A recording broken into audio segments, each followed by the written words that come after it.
Hello বন্ধুরা, আসসালামু আলাইকুম। আজকে আমরা জানতে পারবো স্বামী স্ত্রীর দাম্পত্য জীবনকে সাফল্য লাভের পথ ও পদ্ধতি।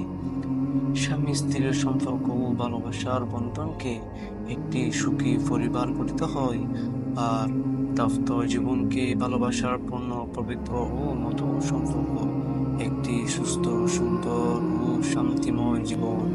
স্বামী স্ত্রীর দাম্পত্য জীবন যদি পারস্পরিক ভালোবাসা ও মায়া মমতার স্বামী স্ত্রীর দাম্পত্য থাকে, তাহলে এর মাধ্যমে তাদের উভয়ের জীবনে প্রবাহিত পালন করতে হবে শান্তি নির্ময় জন্য দ্বারা।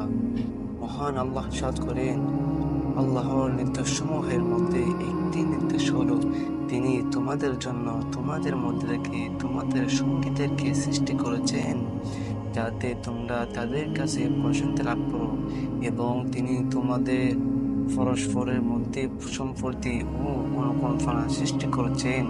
নিশ্চয় এতে নির্দেশনাবলী রয়েছে ওই লোকদের জন্য যারা চিন্তা ফিকির করে।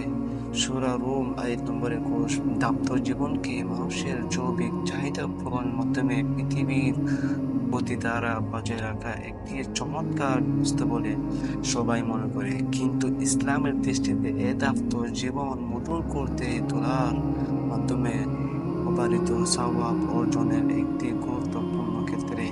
এ সম্পর্কে নিম্নে কিছু বিষয় তুলে ধরা হলো।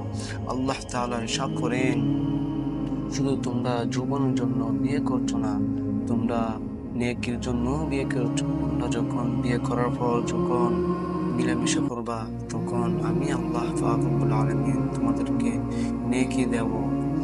রাসূল সাল্লাল্লাহু আলাইহি ওয়াসাল্লাম বলেন, স্ত্রীকে ভালোবাসা রাসূলের সুন্নাহ। এর সুন্নাহ রাসূল বলেন, আমার নিকট তোমাদের প্রতিভা বিষয়ের মাধ্যম থেকে প্রিয় করে দেওয়া হয়েছে। স্ত্রী ও সুগন্ধিকে এবং নামাজকে আমার জন্য বানানো হয়েছে চক্ষু শীতলকারী।